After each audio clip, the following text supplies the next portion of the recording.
ketika sudah tidak paham materi yang mau dipraktekkan, apa yang terjadi? Kegagalan akan menanti. Seperti itu. Jadi, yang pertama tadi percaya diri, yang kedua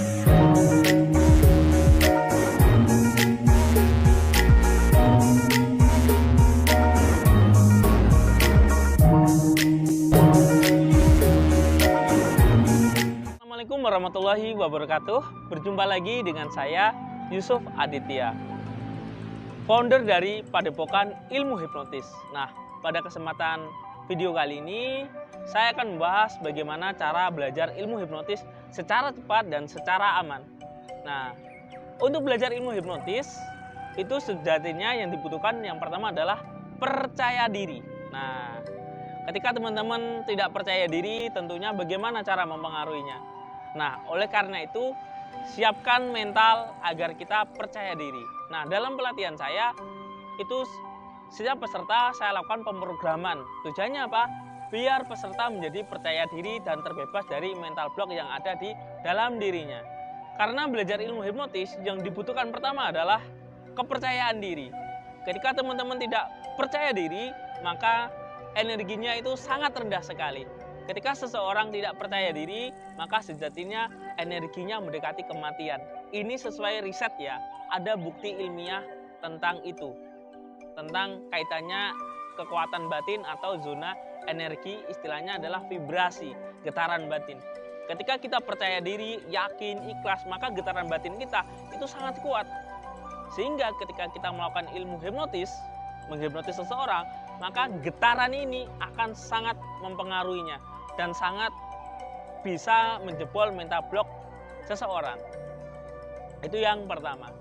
Terus yang kedua, teman-teman juga wajib memahami tentang pola dan struktur dan ikuti aturan main. Nah, kebanyakan orang gagal ketika melakukan ilmu hipnotis, mereka itu tidak memahami polanya, tidak mengerti prosedurnya.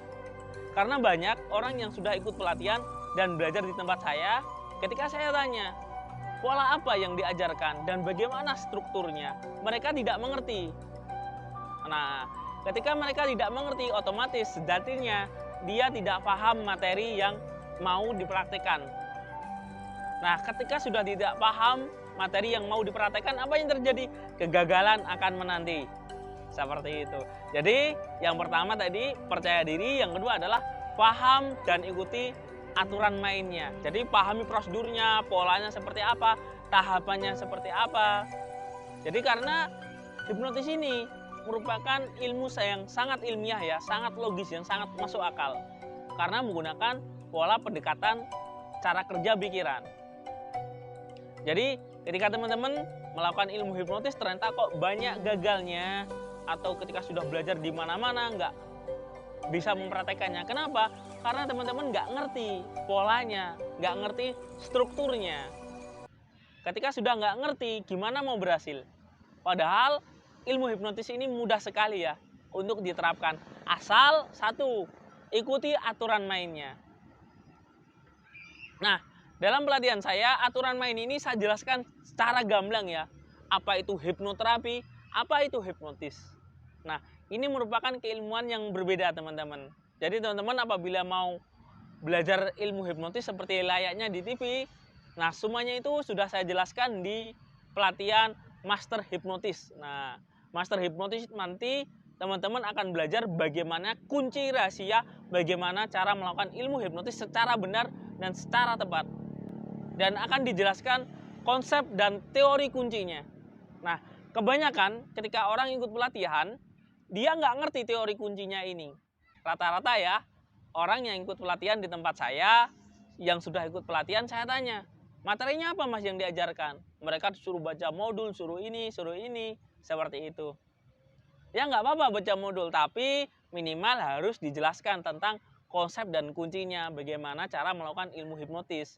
Seperti itu. Nah, ketika sudah memahami itu, maka seseorang bisa melakukan namanya ilmu hipnotis. Itu tentang prosedur dan aturan mainnya. Terus yang ketiga, ingat, hipnotis itu merupakan seni komunikasi. Terutama hipnotis modern ya. Kalau hipnotis energi, komunikasinya sangat sedikit ya. meskipun ada tapi dia sedikit dan lebih ke bahasa nonverbal dan pola bahasa energi. Tapi kalau hipnotis modern itu murni menggunakan seni komunikasi, berbicara seperti ini ya. Nah, bagaimana caranya biar berbicara kita lancar? Tentunya perlu dilatih. Karena hipnotis ini merupakan skill ya, atau keahlian. Oleh karena itu, sebelum melakukannya, kita wajib lancar berbicara. Lancar kata-kata apa yang mau diucapkan. Jadi, nggak boleh kayak seperti itu, nggak boleh ya, sahabat. Jadi, teman-teman atau sahabat semuanya, ketika belajar ilmu hipnotis, wajib melakukan itu. Hafal kalimatnya. Hafalnya apa? Harus di luar kepala. Dan paham aturan kuncinya. Nah, kebanyakan orang-orang yang gagal belajar ilmu hipnotis, mereka itu menghafalkan kalimatnya. Kalimat kata-katanya dia suruh menghafalkan dan sebagainya. Apa yang terjadi? Kata-katanya atau ketika ngomong dia kaku atau kagok. Sehingga tidak natural. Tapi kalau di tempat saya, itu para sahabat atau para alumni dari Padepokan Ilmu Hipnotis, mereka saya ajarkan bagaimana cara menghipnotis dengan bahasa sehari-hari.